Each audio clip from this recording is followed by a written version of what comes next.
बाप का मरना था, मर गया।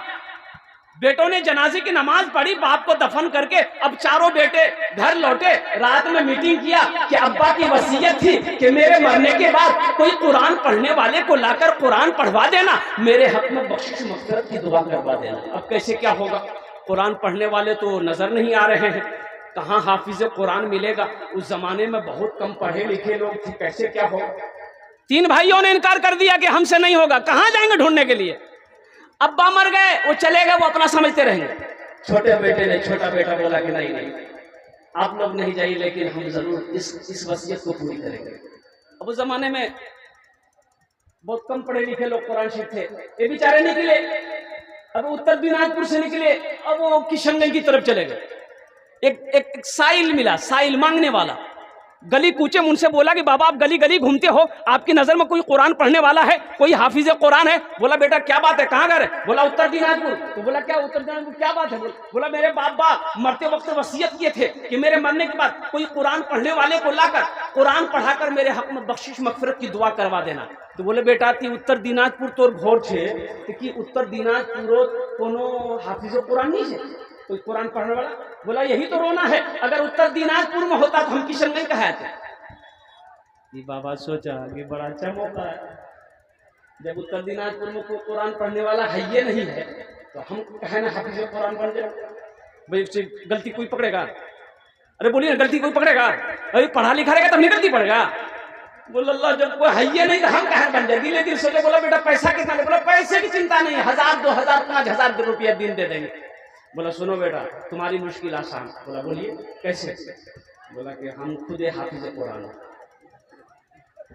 दिल खुश होगी। अब बोला कि चलिए मेरी मुश्किल आसान कर दिया। घर लेके आया, खाना पक्का जाहिल था, बाबा पक्का जाहिल था, खिलाया पिलाया। बोला बेटा पढ़े? बोला यहाँ मत पढ़िए, कब्रिस्तान चलिए, मेरे बाप के कब्र पे बैठ के पढ़िएगा। बोला जहाँ पढ़ा लो, घर में पढ़ा लो, कब्र में पढ़ा लो, कहीं पढ़ा लो। गया, किताब खोला, पढ़ा लिखा तो नहीं था। बोला खुदा मैं तो कुछ जानता नहीं, खुदा मैं तो कुछ जानता नहीं, खुदा मैं तो कुछ जानता नहीं। लड़का बोला बहुत अच्छा पढ़ा, बोली सकते। दूसरा लड़का बोला कि छोटा होकर लाया है, हम क्यों नहीं लाए? वो भी निकला, वो भी एक पक्का जाहिल को पकड़ के लिया। घर में खिलाया, बोला बेटा पढ़े? बोला यहाँ मत पढ़िए, मेरा छोटा भाई का हाफिज साहब कब्रिस्तान में पढ़ रहा, आप भी जाके उसी के बोल बैठ जाइए। चमका बाबू हाफिज साहब। लेकिन सोचा अच्छा चलो अगर वो असली में हाफिज साहब होगा तो हमको जो मिलेगा आधा उसको दे देंगे, आधा तो बचेगा। जब ये कब्रिस्तान पहुंचा, वो जो पढ़ रहा था तो खुदा मैं तो कुछ जानती, देखा ही लंबा कुर्ता, लंबी टोपी, लंबा बाप रे बाप, वो तो वैसे ही पढ़ना बंद कर दिया। बोला लगता है यही असली होगा। बोला अच्छा असली जो होगा आधा आधा बांट लेंगे। जब ये पहुंचा तो चुप हो गया। बोला बस इसी के बगल बैठ के आप भी पढ़िए। बोला आप लोग पढ़ना शुरू कीजिए। बोला बाबू तुम लोग घर जाओ, हम लोग पढ़ते रहेंगे। बोला नहीं सामने को पढ़िए। तो पहला वाला बोला अब जो हो ये असली है कि नकली है पता चल जाएगा। पढ़ना शुरू किया, खुदा मैं तो कुछ जानता नहीं है, खुदा मैं तो कुछ जानता नहीं। दूसरा समझ गया, ये भी पक्का जानेगा। वो भी पढ़ना शुरू किया, जैसन तू वैसन में, जैसन तू वैसन में, जैसन तू वैसन में, जैसन तू वैसन में। दोनों बेटा खुश है, दोनों बेटा खुश है कि मौलवी साहब बहुत परवर पढ़ो। तीसरा भी पकड़ के लाए।